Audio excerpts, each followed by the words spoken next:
ह्याच्या आधी तर तुम्ही टोमॅटोची चटणी भरपूर प्रकारे खाल्ली असाल, पण एकदा ना माझ्या पद्धतीने करून बघा. मस्तपैकी तेल टाकून घेतलं, टोमॅटोला 2 भागामध्ये कट करून घेतला, जसं मी ठेवलेलं आहे तसं टोमॅटो तेलामध्ये ठेवला. नंतर लसूण टाकलं, त्याच्यावरतून मीठसुद्धा टाकून घेतला आणि त्याला झाकून घ्यायचं आहे छानपैकी. आणि नंतर पलटवून घ्यायचं, परत झाकून घ्यायचं.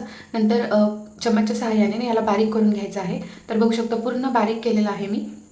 आणि आता आपल्याला ना जे स्मॅशर असते ना, स्मॅशरच्या सहाय्याने ही जी चटणी आहे ना पूर्णपैकी बारीक करून घ्यायची आहे. याच्या आधी मोठ्या गॅसवरती त्याचं पाणी पूर्ण आटवून घ्यायचं आहे. तर इथे तुम्ही बघू शकता.